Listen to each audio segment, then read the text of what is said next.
साथियों, ये urgent press conference आज जम्मू फार्मास्यूटिकल डिस्ट्रीब्यूटर्स एसोसिएशन की तरफ से हमें एक बार फिर बुलानी पड़ेगी।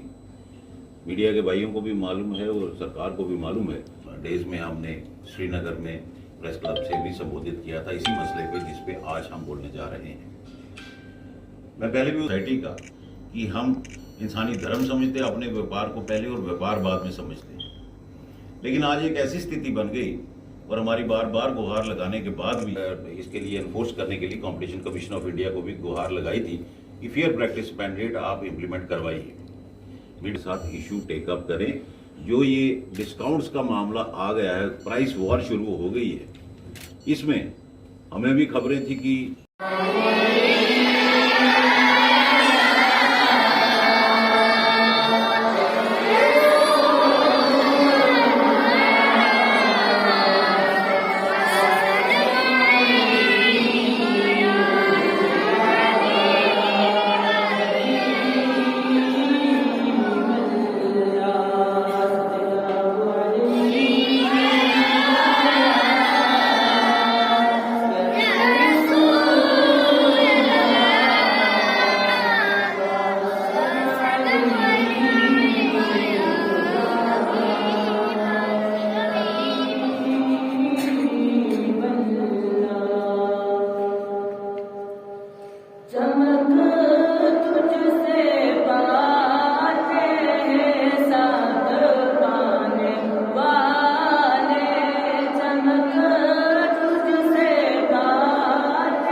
नमस्कार। मोड़ा हुआ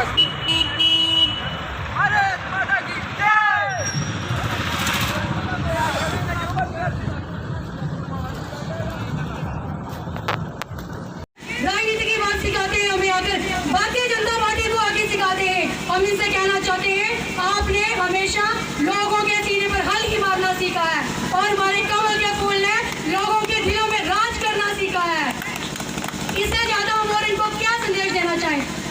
सोशल मीडिया के माध्यम से इनको कहना चाहती हूँ, वो मोदी जी थे जिन्होंने महिलाओं को सम्मान दिया, रिजर्वेशन दी। कौन सी सरकार ने पहले इनको सम्मान दिया? महिला मातृशक्ति कहते हैं, शक्कर नारे तो पूजनते रमनते तत्र देवता। यहाँ नारियों की पूजा सम्मान होता है और देवताओं का आवाज होता है। अब ये कहें एनसीपी कांग्रेस वाले, ये दल बदलू है अपनी ने इनकी इसी विचारधारा से नेता दुखी होकर भारतीय जनता पार्टी का दामन थाम रहे। हम इनसे कहना चाहते हैं, आपको शर्म होनी चाहिए, शर्म करो, शर्म करो। अपने नेता तो आपसे संभाले नहीं जाते, आगे बीजेपी की बातें करते हो, मोदी जी पर बातें उठाते हो। मोदी जी ने देश का नक्शा बदल दिया है। इनके मोदी जी के बारे में ये कहना चाहूंगी, यदा यदा ही मोदी से विकसित करती भारत, तदा तदा ही चमचे से मिर्ची लगती युगे युगे। मोदी साहब, मोदी साहब, मोदी साहब।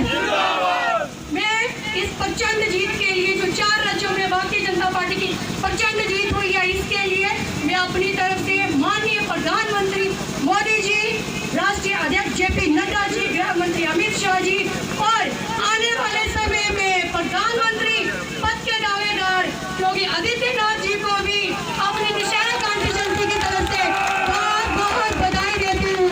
और मैं अंत में सोशल मीडिया के माध्यम से ये कहना चाहूंगी, जिस तरह एलजी साहब को सोशल मीडिया के माध्यम से कहना चाहूंगी, जिस तरह पीडीडी वर्कर्स की मांग को आपके पूरा किया, उसी तरह गर्मी आने वाली है, आप हमारे पीएचई वर्कर्स भाइयों की मांग को भी पूरा करें।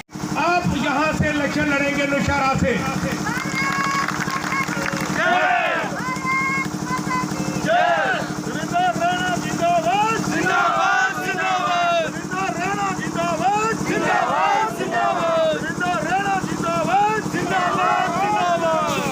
हमारी एक ही मांग है कि रविंद्र रैना जी इस कॉन्स्टिट्यूंसी से जीत के आज इस पद पर पहुंचे हैं, तो वो अपनी जो कॉन्स्टिट्यूंसी है उसको लावारिस छोड़ के ना जाएं और इसी कॉन्स्टिट्यूंसी से वो अपना इलेक्शन लड़े।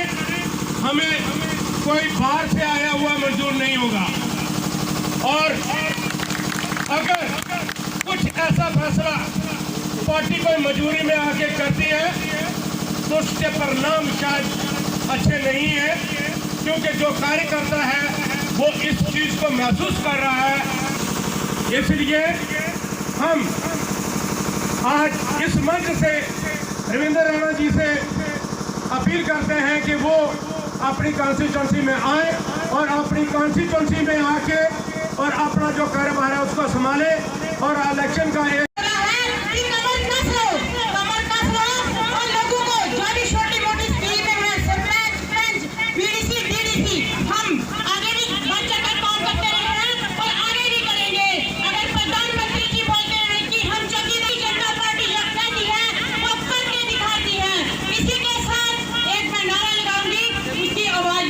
चाहिए।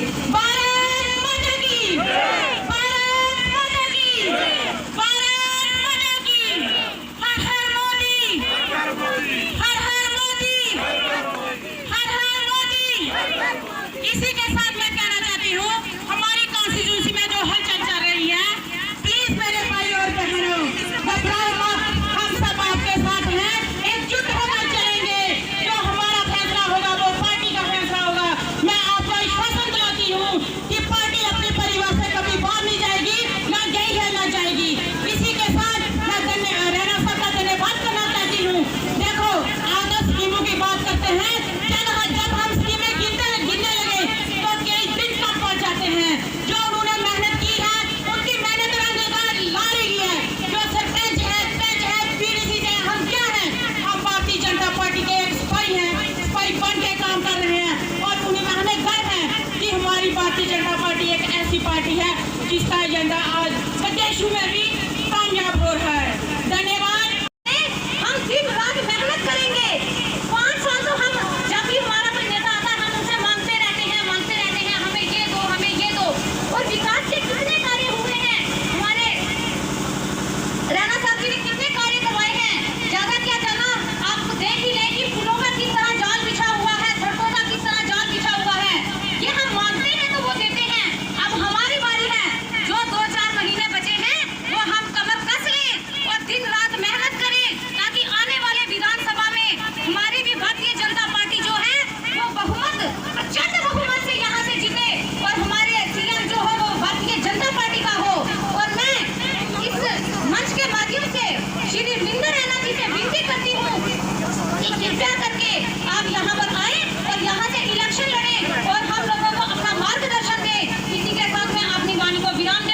पठानकोट जो कॉन्स्टिट्यूंसी बनी है उसमें हमारे रविंद्र रैना जी ने कोई काम नहीं किए हैं और सभी कार्यकर्ताओं को बैठकर हम फैसला करेंगे कि रविंद्र रैना जी कहां से इलेक्शन लड़ेंगे। हम तो यही चाहेंगे कि हमारी कॉन्स्टिट्यूंसी से इलेक्शन लड़ें। हम आते समय भी जब रैली में चल रहे तो हम ये देख रहे थे कि हमें सभी जो कार्यकर्ता हैं भाजपा के सबको सोच जो है वो हमारे नरेंद्र भाई मोदी जी और जोगी की तरह बनानी चाहिए, क्योंकि आज तो सभी लोग भारतीय जनता पार्टी में शामिल होने की कोशिश कर रहे हैं, मगर सबसे ज्यादा सोच जो है वो भारतीय जनता पार्टी की कार्यकर्ता की जो होनी चाहिए, जो भारतीय राष्ट्र हित का जो मुद्दा, राष्ट्र के मुद्दे लेकर हमारे योगी जी और मोदी जी जो देश को चला रहे हैं, हमें इस पर फख्र होना चाहिए। अभी आप पिछले दिनों में देख रहा कि लड़ाई लगी हुई थी, वहां से हमारे जो बच्चे वहां पर पढ़ रहे थे, किस प्रकार हमारे जो बच्चे वहां से इन्होंने हमारे हिंदुस्तान में वापस बुलाए। इतने राष्ट्र के काम जो हमारे मोदी जी कर रहे हैं, अगर हम गिनना चाहें तो दिन और रातें निकल जाएंगी। मैं ज्यादा समय न लेता हुआ कि महेंद्र जी हमारे पास आ गए हैं, मैं फिर पुनः एक बार सभी भारतीय जनता पार्टी के कार्य मुबारकबाद देती हूँ। एक बार फिर से जयघोष करूंगी, Bharatiya Janata party, Bharatiya Janata party, Bharatiya Janata party, जनता की, भारत माता की, भारत माता की, Bharatiya Janata party, Bharatiya Janata party, Bharatiya Janata party, हर हर मोदी, हर हर मोदी, हर हर मोदी, हर हर मोदी।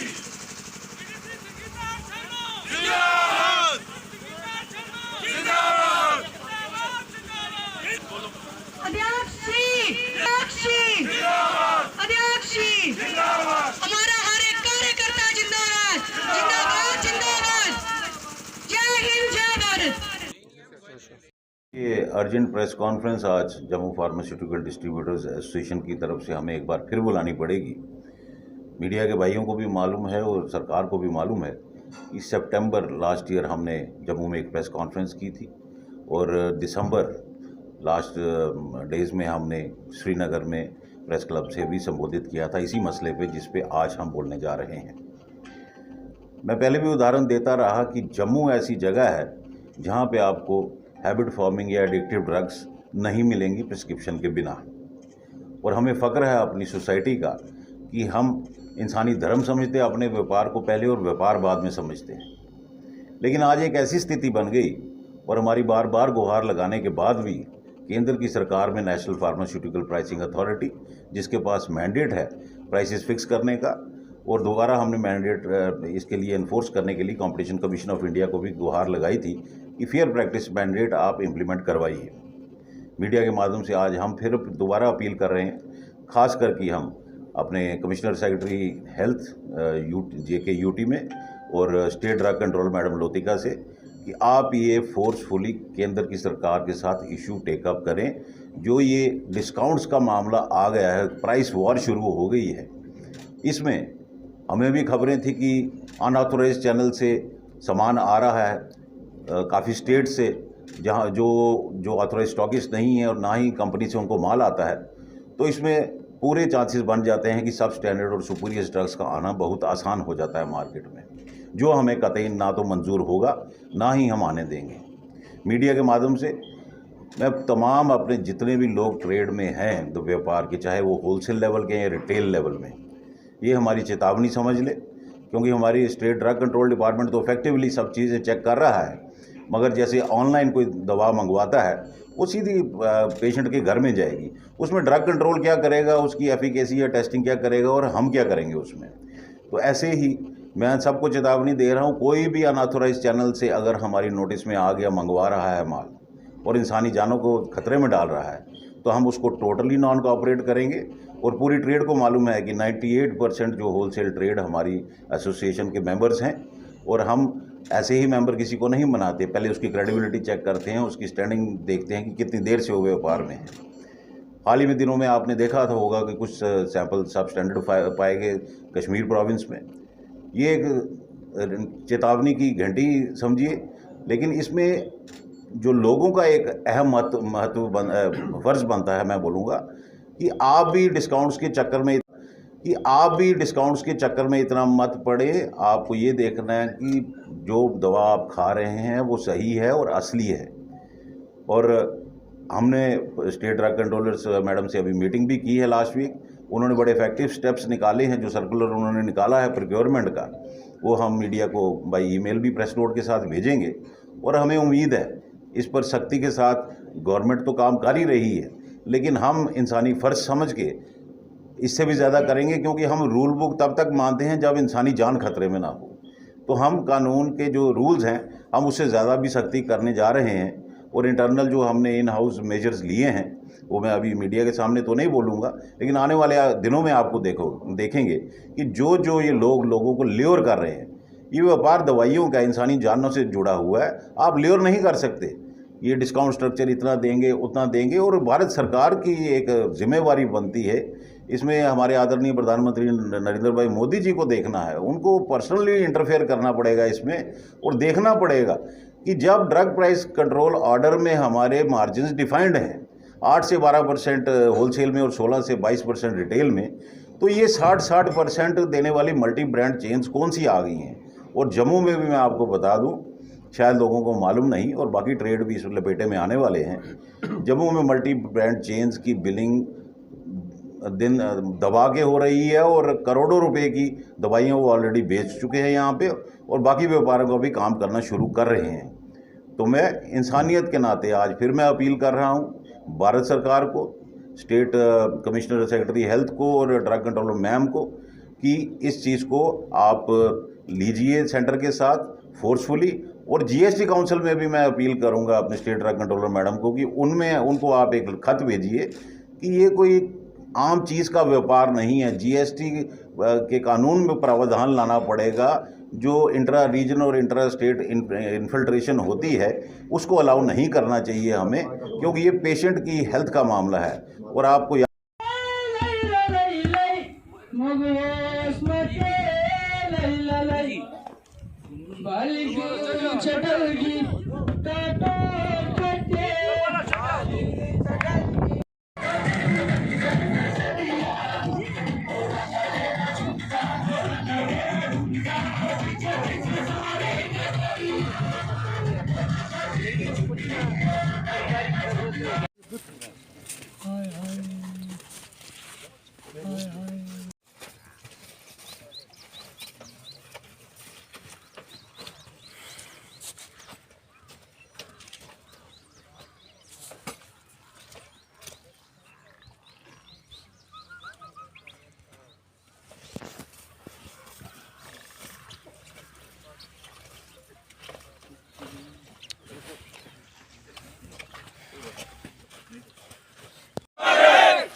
आप सब लोग जानते हैं, कल हमारे एक सीआरपीएफ के जवान मुख्तार अहमद दोई को मिलिंडो ने पीछे से बुलेट फायर किए थे 3। तो उसके बाद उसको जब हॉस्पिटल ले जा रहे थे तो वो शहीद हो गया हमारा जवान। तो उसके बाद हमने सीआरपीएफ आर्मी के साथ मिलके अपने टीम्स को वहाँ भेजा। तो उसके बाद एरिया कॉर्डन ऑफ हुआ, तो वहाँ से कुछ हमें सुराग हासिल हुए, जिसकी बुनियाद पे हमने एक शख्स रुखसार अहमद ठोकर को अरेस्ट किया, जिसके इंकशाफ पे हमने उससे एक पिस्टल और कुछ राउंड बरामद किए। उसी के इंकशाफ पे एक और आदमी आमिर अहमद दीवान को भी अरेस्ट किया, और जो कि उसके साथ था बाइक पे। तो उससे इंकशाफ पे हमने उसकी बाइक भी रिकवर की है। तो ये दोनों मिलके ये हमारा मिलिटेंट है आबिद रमज़ान शेख, तो उसके इशारों पे काम कर रहे थे। तो इन दोनों ने अपने गुनाह को कबूल किया। तो कुछ ही घंटों ये हम कामयाब भी तो मानेंगे, बट फिर भी उसके लिए हमने एक अपने जवान को खो दिया।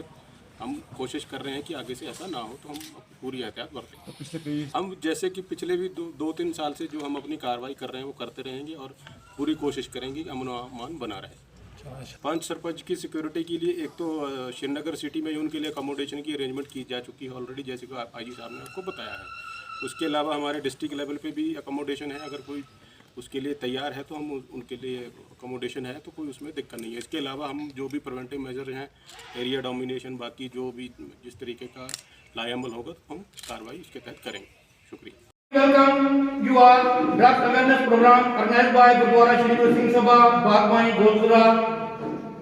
नीचे लिखा है join hands with team Jammu and make a bold voice against drugs means शराब ही मतलब शराब पी के बंदा घर आंदा ठीक है, बाकी जो जिस तरह ब्राउन शुगर हो गई, ये कुकी हो गई, ये असली फॉलो करेगा ना मतलब मेरा ही है, वो मैं नहीं फॉलो करेगा, मेरे पीछे करेगा, मेरा ब्लॉक ही करेगा। कि ज्यादा बोलना चाहता है आप जी सारे धन्यवाद करते हैं। वाहिगुरू जी का खालसा। हर जगह तक पहुंचते नहीं। मैं उन्होंने एक पूरा अजीज जो वो भी मंजरे आवन को 2-4 मिनट अपने ख्याल रखें। चीफ गेस्ट जोरावर सिंह जी उनके कन्नै आई टी मैं इनका बड़ा धन्यवाद करना कि जिन्हें आज ये नशा मुक्ति केंद्र का ये अभियान का चलाया। और पहले भी मैं सुनवाया कि साढ़े जोरावर सिंह का बड़ी मेहनत की, काफ़ी रैलियाँ भी कटियाँ, काफ़ी लोगों ने अवेयर भी किया और काफ़ी लोगों ने समझाया, काफ़ी युवा करने जुड़े, ताकि एक मुहिम जी है, एक बड़ी बड़ी मुहिम है, ये अस सारे अगर मिलिए चलाइए, घर घर जाइए, बच्चे अवेयर करिए कि भाई नशा जोड़ा है वो जी मूव कन्नै भी नशा कर रही है। अजकल नशा जो वो ऐसा आई है कि कोई इंजैक्शन आता हुआ है, इंजैक्शन आते हैं बच्चे ने पहले तो दायित्व उनका भी बनता कि बच्चा अगर बाहर गया तो बच्चे ही जो बाहर आया बच्चे ही पहले पूछे कि बच्चे ना कोई नशा तो नहीं किया, क्योंकि वो पेरेंट्स का दायित्व बनता पहले। माँ प्यो ने पालिया, क्या लिए पालिया ये बड़ा हो, और इस कारण एक 2-2 बच्चे चली आ गए ताले खंडर। आज तुझे ये अपने अंदर तो ये करना पौना, संकल्प लेने पौने। असें ना सिर्फ अपने बच्चे के ऊपर नजर रखनी है, साड़ा जो पड़ोसियों का बच्चा या बच्ची है वो भी साढ़े के बच्चे के बच्चे, फिर के जाइए अस कामयाब हो सकते हैं। असें पिछले दिने डोगरी भाषा च एक बुक रिलीज का कार्यक्रम जियो पोता फोन किया, तहसील अखनूर दियाँ और मथवार ब्लॉक दियाँ 100 पंचायतें दिन रात जाइए तो प्रचार किया, तो उत्थे पैर रखने की जगह नहीं, बुक रिलीज भी की। वो अस दर्शा दें जी मैं 4 लाइनां मैं नहीं लिखी दी, एक किसी कवि ने लिखियां तो तुंदे कन्नै सस्त साझा कीतियां। ये समाज च हालत है, ये नहीं हुण वो वक्त चली है जे पहले अस आखदे ने ये पंजाब चली, वो देखो पिक्चर नहीं देखी उड़ता पंजाब, अस सोचदे पंजाब च साडे जम्मू च हो ही नहीं सकता। वो कठुए पहुंचे, असी करलाए नहीं कठुआ है ना, असी तो शक्तिनगर राजपुरा तलाब के लोग कैंप पौनी चक दमाना रहना, इतने कौन आएगा। वो करते करते करते अज वो हालत बनी गई है, वो साढ़े सूबे चा डिस्ट्रिक्ट चा तहसील चा ब्लॉक चा साढ़े महल्ले आई है। तो जो महल्ले आई है तो क्या गारंटी है तुंदे घरे के बूहे दे अंदर नहीं बढ़ेगा। अच्छा फलाने का जाग कैसे करना अस दे जो साड़ी बारी आ गई ये कुछ ऐसा चीज़ा जड़ियां तुम रोज देखते हो समझते हो लेकिन ध्यान नहीं देते। आज तुम समझना पड़ेगा जिन्ना बच्चा असें मरदे दिखा है, जिन्ने अज अस घर के अंदर दिखा दे बेरोजगियां उते अस तुसें आखिर एक दिन उनके घर बैठो तुम बैठ ही नहीं सकते। उस माँ के कलेजे के अंदर जी अग लगी हुई है, अस भी चाहते कि हर माँ के कलेजे के अंदर अग लग ये तुसें ही समझना पौना। और खास कर एक भैन सब तो ज्यादा तो जी सफर है अज वक्त तुसें बोलना पौना, अपने इलाके च बोलना पौना, अपने नौजवानों के भविष्य से बोलना पौना। एक शुरुआत जी असें की है शहर के, हालांकि 2014 करोना काल के कारण अस बड़े कार्यक्रम नहीं करी पाते हैं, ਤੇ ਹੁਣ ਜਿਵੇਂ ਕਿ ਸਾਰੇ ਪਤਾ ਕਿ ਕਰੋਨਾ ਆਲਮੋਸਟ ਬਿਲਕੁਲ ਥੱਲੇ ਆਇਆ ਹੈ ਤੇ ਅਸੀਂ ਪਰਤੀਏ ਮੁਹਿੰਮ ਤੇਜ਼ ਕੀਤੀ ਹੈ। ਪਰ ਮਾਸ ਤੇ ਆਖਾ क्योंकि चाहे माँ के सामने 4 साल का बच्चा हुआ है तो चाहे 40 साल का नौजवान हुआ, अगर कोई गलती करके शाम को आज तुझे अपने अंदर जो मैं आख्या वो दसा भी कि ये क्या कहते महल्ले च गलबात नहीं हुई, तुंदे पिंडे च गलबात नहीं हुई, लेकिन असें इग्नोर कर दिया। साढ़े हर साल लेना अगे हुआ। शिवसेना जम्मू कश्मीर इकाई की आज जो हमारी पत्रकार वार्ता है, देखिए इस समय महंगाई पूरे चरम पर है और जनता के पास एक ही सहारा है, उसकी बचत योजनाएं। मगर तमाम बचत की जितने भी योजनाएं हैं वो तमाम योजनाओं पर भी जो है ब्याज दर लगातार कम होती जा रही है। चाहे हम बैंक के सेविंग अकाउंट की बात करें, बैंक के अंदर FD की बात करें या सरकारी कर्मचारियों की बचत निधि की बात करें।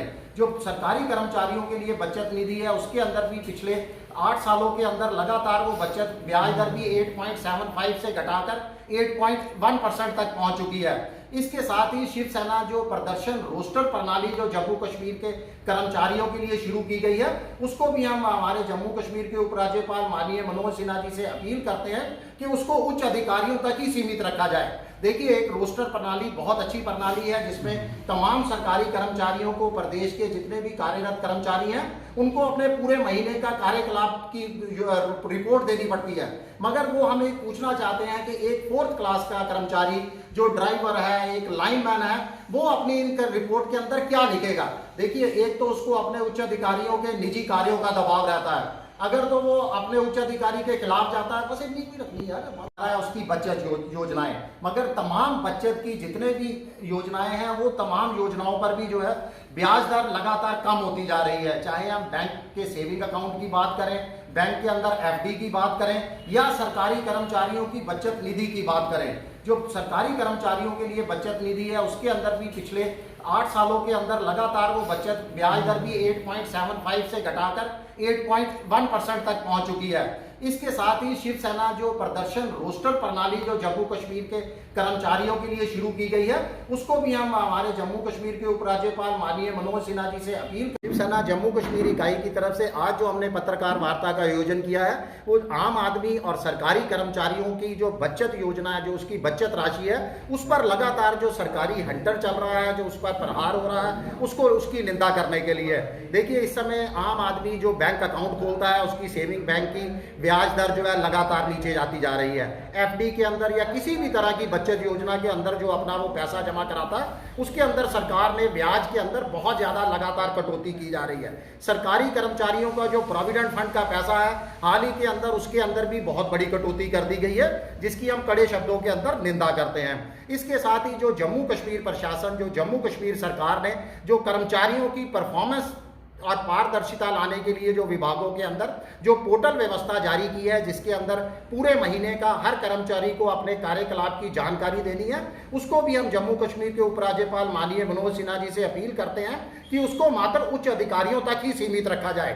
देखिए चतुर्थ श्रेणी के और निचले स्तर के जितने भी कर्मचारी हैं उनको ये पोर्टल के अंदर अपने पूरे महीने की कार्यकलाप की जानकारी देना एक अलग तरह का दबाव बनता है और जितने भी नीचे और चतुर्थ श्रेणी के कर्मचारी है, कोई ड्राइवर है, कोई लाइनमैन है, उसके लिए ये जानकारी देना कि रोजाना उसने कहाँ से कहाँ गया है और क्या काम किया है यह बहुत मुश्किल है। और आम जो निचले कर्मचारी हैं वो अपने उच्च अधिकारियों के निजी कार्यों के अंदर हमेशा बिजी रहते हैं। अगर वो उनके निजी कार्यों के लिए मना करते हैं तो उनको उच्च अधिकारियों के गुस्से का शिकार होना पड़ता है और अगर वो सही जानकारी नहीं देते तो सरकार की तरफ से जो है उनके ऊपर डंडा चलेगा।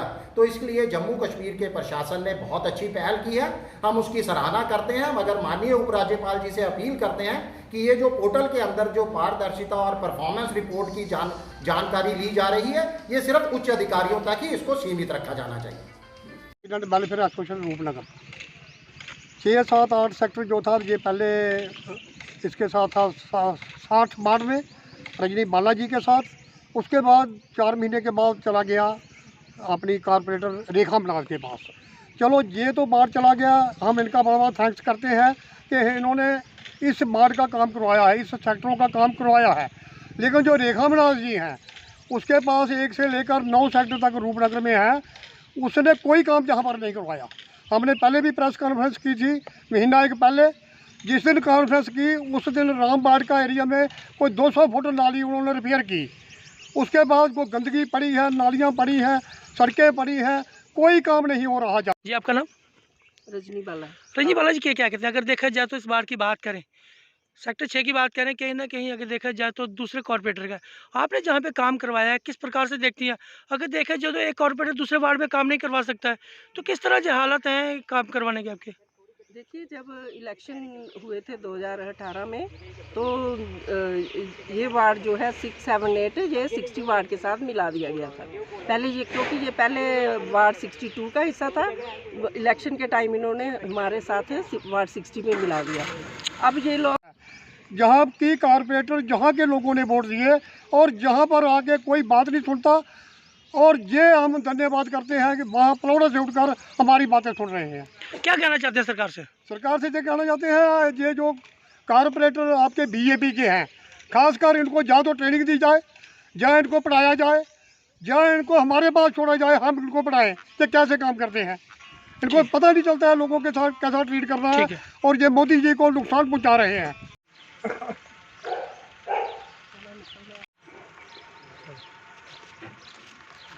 पर नहीं किया तो हम इनका धन्यवाद करते हैं। वो वहाँ से उठकर जहाँ पर काम, रूपनगर के लोग बड़ा बड़ा धन्यवाद करते हैं जो इन्होंने पलौड़ा से बाद ये एरिया दोबारा 62 वार्ड में चला गया। तो 62 की वार्ड इसके बाद इलेक्शन के कुछ टाइम बाद, कुछ महीनों बाद म्यूनसिपैलिटी ने ये एरिया 6, 7, 8 वार्ड जो है फिर से 62 में मिला दिए। ऐसा नोटिस हमें घर में मिला था। लेकिन ये जो यहाँ के जो लोग हैं, जब ये 62 के जो कॉर्पोरेटर हैं मैडम के पास जाते हैं, तो वो भी इनका काम नहीं करती। वो कहती हैं आप 60 वार्ड में जाओ, आपके वोट उधर थे। तो फिर मैंने, क्योंकि ये वोटर के टाइम ये हमारे पास था, तो मैंने सोचा कि अब इनका काम करना चाहिए, ये बीच में ना फंस जाए 60 और 62 के। तो इसलिए मैं अब इनके जो है जो भी प्रॉब्लम है सॉल्व करने की कोशिश करती हूँ। अगर बात करें बोर्ड की से, लेकिन अगर बोर्ड पहले उसमें था, फिर आपके पास आया, फिर कहीं ना कहीं लोगों में आशंका रहती है कि काम नहीं हो पा रहे हैं। आपको लगता है जो सरकार के जो निर्णय रहते हैं बिल्कुल गलत रहते हैं? बिल्कुल, ये बहुत गलत निर्णय है, क्योंकि इलेक्शन के टाइम जो है वोटिंग, जो वोटर थे उनको अपनी सुविधा के अनुसार सरकार ने एक दूसरे वार्ड में शिफ्ट कर दिए। हमने 1 महीना पहले लिस्ट दी थी कि ये वाले वोटर जो है हमारे वार्ड के नहीं है, इनको दूसरे वार्ड में डाला जाए, ये वहाँ के हैं। लेकिन वहाँ में डीसी साहब से ये जो उस टाइम डीसी थे, उन्होंने कहा कि अब 1 महीना रह गए इलेक्शन को, अब ये नहीं हो सकता। लेकिन हाथ से लिखे हुए वोटिंग लिस्ट जो है, हाथ से लिखी, हैंड रिटन BLO ने लिखी, वो उसके साथ मिला के, मतलब कि इतना गलत काम किया गया कि वो वोटों को जो है इधर उधर अपनी सहूलियत के हिसाब से इन्होंने कर दिया। कुछ कहना चाहती हैं सरकार? क्योंकि इस तरह प्रकार की अगर देखे जाए तो एक तरफ राजनीति रहती है, दूसरे कॉर्पोरेटर रहता है, लेकिन कॉर्पोरेटर इसमें पीसा जाता है। कहीं ना कहीं दूसरे की ग्रांट आपने जहाँ पे लगा दी, कहीं ना कहीं आपको लगता है कि सरकार के जो निर्णय हैं इस तरह के नहीं होने चाहिए। और किस कॉर्पोरेटर को क्या कहना चाहते हैं जिस एरिया की हैं? बिल्कुल, ये निर्णय सही नहीं है। गवर्नमेंट को जो है, अगर पहले फैसला कर लिया था कि ये लिमिट है इस वार्ड की, तो फिर उसको चेंज नहीं करना चाहिए था। अब लोग कभी उधर जाएं कभी उधर जाएं, तो उनका काम जो है वो नुकसान होता है काम का। तो उस मैडम को भी मैंने बोला था, लेकिन वो कहती हैं आपके मानती नहीं है कि आपके वार्ड में के लोग हैं ये, तो आप ही इनका काम देखो। तो मैं ही देख रही हूँ, अब इसके सिवा कोई चारा नहीं है। अगर एक हम लास्ट की बात करें, आपको लगता है कहीं ना कहीं वो अपने बाढ़ को लेकर लोगों के काम नहीं करवा रही हैं, क्योंकि आपको दूसरी बाढ़ से उठ के जहाँ पे आना पड़ा है? देखिए, वो अपने वार्ड में क्या कर रही है, मैं वहाँ इंटरफेयर नहीं करती। वो उनका एरिया है, वो वहाँ के लोग ही बता सकते हैं वो काम कर रही हैं या नहीं कर रही। लेकिन मैं ये जो 3 वार्ड है, मैं इनकी जो है सेक्टर 6, 7, 8 जो है यहाँ, क्योंकि वोटिंग के टाइम ये मेरे पास थे, तो मैं इनका आपका काम बिल्कुल।